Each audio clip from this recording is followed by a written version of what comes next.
ก็สังเลกุนซาซุมซื้ออันไม่อยู่มาตั้มเจอเนอสีสุขิดนั่นนะเมื่อเขาได้หับตุ้งเอาสีสุขิดเป็นเจ้าแก่ช็อตนั้นก็สังเลโหลเลยย้อนต้องป่านบัวระเป็ดดังดีบางก่อนในเขาขาก็ยามพูดซักเขามาเขาก็เป็นก้นดีก้นงามอยู่เขายามเฮ็ดบัวระเป็ดเสปอก็สังเลโหลเลยย้อนต้องป่านศาสนาของคริยันในจึงเป็นมาแปลกเปิงขนมมาสุงคา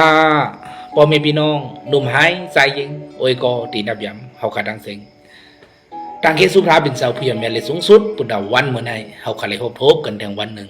พี่น้องหลายก็ตรงตักเลยกับสืบเลยถามเขามาจุริลองก็สั่งแลก้นจ่าสมเสืออันจุมาตำเสือเนอสีสุกิจนั้นเมื่อได้หับตุ้งเอาสีสุกิจเป็นเจ้าแก่ชอดนั้นก็สั่งแลโลเลยย้อนร้องปานอาเป็ด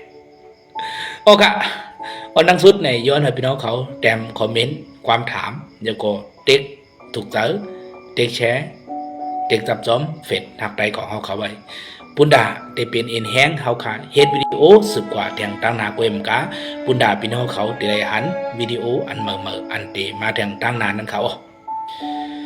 โอเคเขาก็ได้โดยในสมัยแกมที่ของพระเป็นเสาผู้ใหญ่สูงสุดกว่าสำคัญ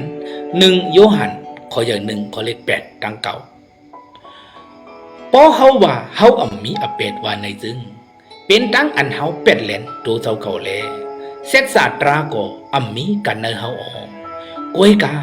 พอเขาผุยออกอเป็ดเขากามีเลวุนคำต้องปั่นจึงจอมหนังอันมันเจ้ามีเซตจ่าเลตักแตบตัดจอมหนังตรานั้นมันเจ้าตักป่วยวางควางปันอเป็ดเขากามีเสียวเปรเพียวเป็ดอันเขาเฮ็ดผิดตังหมดนั่นโอว่าจังไหนเขาวดอเป็ดอันวันนั้นมันตีจ้าตีก้นเงากำผาก้น2 กอมาไว้เสียเขาป่วนหรือความพระเป็นเจ้าก้นเขาขาก็มีบทอเป็ดเลือเสียนั้นก้น2 กอนั้นก็มีลูกมีหลังนำเพขึ้นมากวนต่อถึงในวันเมื่อในเขาก็จะไหนแหละเขาขาสึกเนื้อเลือดตีก้น2 กอนั้นมาเขาขาก็มีสายเลือดอเป็ดเขาเลือเสียนั้นก้นกาอเป็ดอันวันนั้นนะมาตาด้วยติมดิมน้ำก็เป็นบุตรอาเป็ดเดียวเขาโหเสือบ้วนอันจะเลิกเมื่อเกืองกว่าในก็เป็นบุตรอาเป็ดเดียวเขาตั้งอันแหมตัวสัตว์เริกสันตายอันนั้นก็หมดแมงยุงลองดังเสนก็เป็นบุตรอาเป็ดดังเสียงเดียวเขาตั้งอันเจอลำไส้กำกอลีตั้งอันกินเหล้าเมายาตั้งอันพิษเปิงกับไม่สู้อันนั้นเจอไหน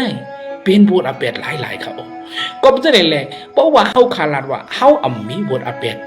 สีอิดโปนนี่ซึ่งเป็นด้านเขากับเป็ดแหลนดูเจ้าเก่าเขาก็จะได้แหละอุปมามันนั่นเนาะเพราะว่าเขาขาอยู่ลีเป็นแห้งซ้ำเตตายอยู่เย่าเสียก็อยู่มาวันหนึ่งหมอยามาหาเขาก้อยกาเพราะว่าเขาขาหลัดว่าโอ้ใครอยู่ดีอยู่คำเป็นสังเพราะว่าในซึ่งหมอยานั่นน่ะพิกซ้ำมันเตะหักเขาขากาหือมันใครจอยเถียมเขาขากาหือเสียตาก็อย่าก็เพราะว่าเขาหลัดว่าเขาอยู่ดีอยู่กบเจ้านั้นเขาก็เตรียมจังเฮ็ดสังปันเขากบเจ้าไหนแหละพระเป็นเจ้าผู้ใหญ่แม่สูงสุดก็เหมือนกันเขามันจะฮู้ว่าเขาขาดทางสิ่งเป็นคนมีบุรุษเป็ด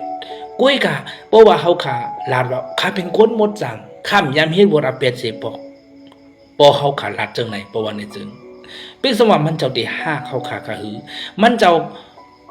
ใครเกะช็อตเอาเขาขามอกะหือมันเจ้าใครจอยแถมเขาขามอกะหือสีตาก็อย่ามันเจ้ากลมจังจอยเขากอบสังขาก็เพื่อเขาคำยอมหับคำเอาตั้งหักตีมันเจ้านั้นเขา